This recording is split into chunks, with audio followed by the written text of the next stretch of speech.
Smart people don't like me, you know, and they don't like what we talk about, but he's become radicalized. So many things have been learned about him so quickly. He's become totally radicalized and crazy, and it must have been traumatic because the parents are conservative people, supposed to be very nice people, living in Utah, and the father turns in the son. Boy, that's a tough deal. I actually asked somebody in the FBI, how often does that happen where, knowing even the guilt, that a father will turn in? In retrospect, given all of the moving ways that this White House has paid tribute to Charlie Kirk, do you think it would have been fitting to lower the flags to half-staff when Melissa Hortman, the Minnesota House Speaker, was gunned down by an assassin as well? I'm not familiar. The Minnesota House Speaker, a Democrat, who was assassinated this summer. Well, if the governor had asked me to do that, I would have done that. But the governor of Minnesota didn't ask me. I didn't. I wouldn't have thought of that, but I would have if somebody had asked me. People make requests for the lowering of flag, and oftentimes you have to say no because it would be a lot of lowering. The flag would never be up. Had the governor of Minnesota asked me to do that, I would have done that gladly. And given the killing of Melissa Hortman, the attack on Paul Pelosi, the attack on Gabby Giffords, the attack on the Pennsylvania governor's mansion, why make the case that violence is only on one side? It seems to be taking place. I say it's on one side, but I say the radical left causes tremendous violence, and they seem to do it in a bigger way. But the radical left really is caused a lot of problems for this country. I really think they hate our country. So you probably saw that the president has blown another ship out of the water, again claiming that these were narco-terrorists and somehow that he has the authority to do this. He does not. I'm drafting a war powers resolution to put a stop to these extrajudicial killings, but also to reassert Congress's power. It is our power to declare war or authorize the use of force or to refuse to do so. And these lawless killings are just putting us at risk because it means other countries now may decide to blow an American ship out of the water and claim that it was engaged in drug trafficking. You can imagine what our response to that would be. I don't want to see us get into some war with Venezuela because the president is just blowing ships willy-nilly out of the water.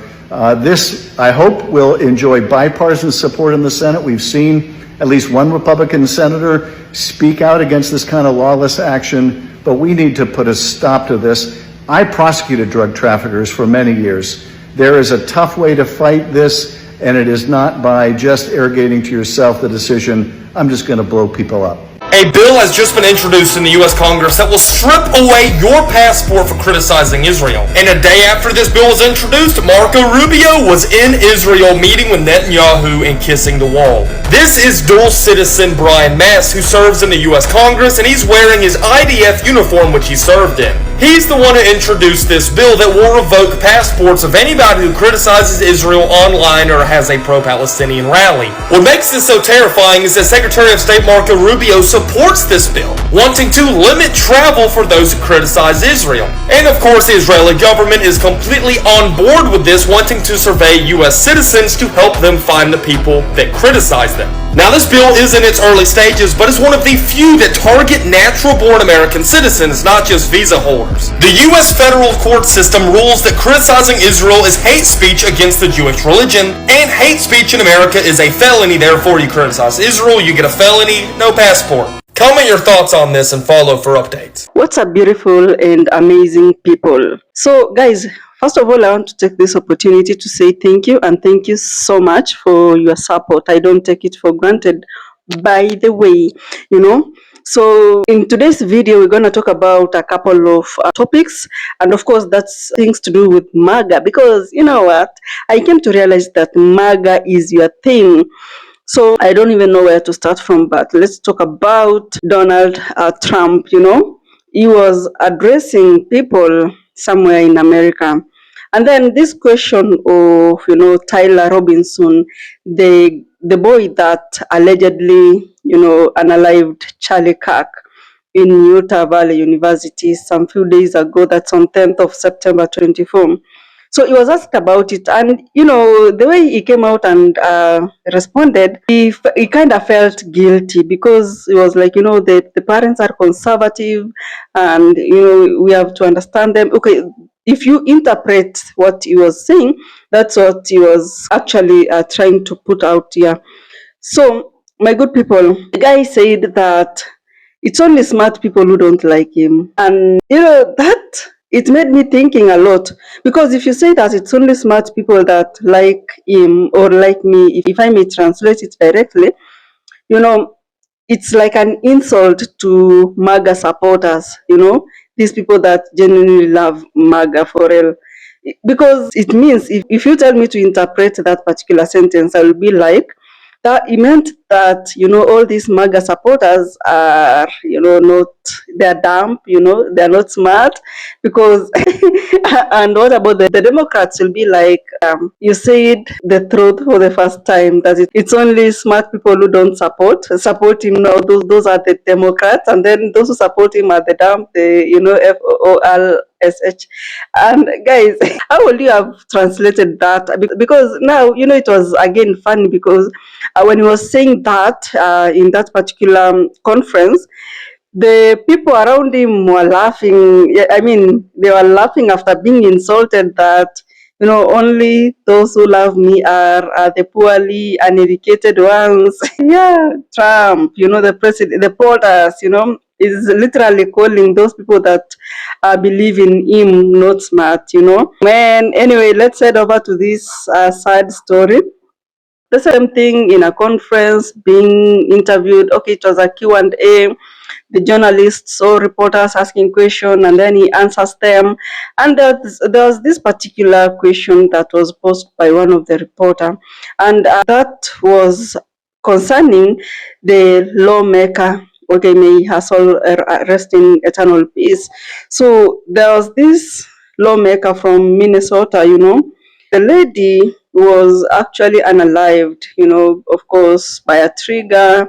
One of the MAGA supporters unalived the family, the lawmaker, the husband, the dog. And Trump never said anything for sure. So in this case, the reporter was asking him, the president now, why is it that the flag wasn't lowered for this particular lawmaker from Minnesota that was unalived by, of course, she didn't mention by a MAGA supporter. And the president was like, who did you say? Like, who? Like, he literally didn't know Melissa Hotman. He literally didn't know her, honestly. But I don't know if on his side it was honesty or it was just a matter of, divide and rule. Personally, I believe that a president is a unifying factor. I mean, if you are elected and you won the election sworn in, it means that you're going to lead both the ruling party and the opposition. But in this case, he literally came out and showed the world that I don't really care about the Democrats, but I care about the Republicans. Because, for Charlie Kirk, the flag was lowered. It was half-mast to honor him, his legacy. Because according to MAGA supporters, Charlie Kirk was going around America and telling the people of America about the policies, about why Trump is right. And, he was a pro-MAGA supporter. Like, even if, I mean, normally I use this term, somebody who is extremely loyal, if you even cut the veins, it will just read Donald Trump. Okay, that's just a by the way, not like it's a real thing, but it's a simple way of defining loyalty. So for Melissa Hotman, President Trump was like, if the governor of that area would have informed him, then he would have lowered the flag. My God, what is really happening with the POTUS? Because he's a symbol of unity.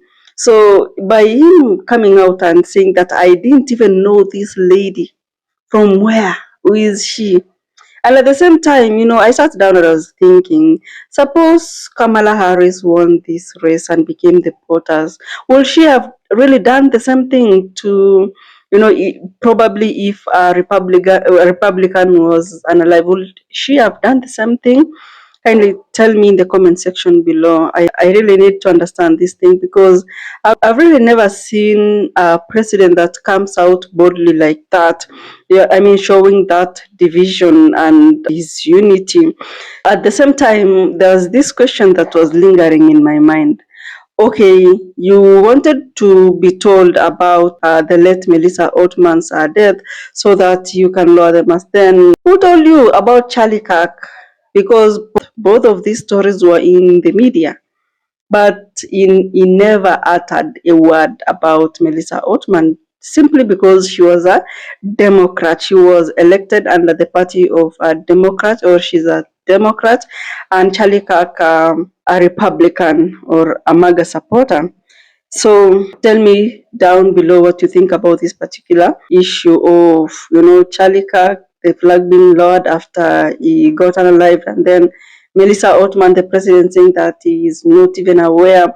And the way, even in so many parts of the world, several countries of the world, when a politician, leaves this world, it's all over the news. They talk about this particular politician from morning to evening for like 3 days, 1 week, until they are buried, and then that's when the story goes down. Like, less people really concentrate about it. So I want us now to talk about, this was that, there are a couple of Americans normally come out and they're like, Mr. President, we really don't like how you are coming out and starting wars left, right, center. When it comes to decision making, involve Americans, because the power belongs to the people. If the people don't want war, then don't initiate it, don't authorize any war. And this was in regard to a ship or a boat in the middle of the ocean that was, I know what, I hope you really understand what I'm trying to say. This particular guy is like, the Congress should come out and represent the people, because, not everybody will come out and talk. It's actually, politicians they normally represent our views, and in the case of America, it's the Congress. And they believe like the Congress is kind of weak at this point, because why would they leave only the president to authorize such kind of divisions between countries here and there? Because at the end of the day, it's a disadvantage to the people of America.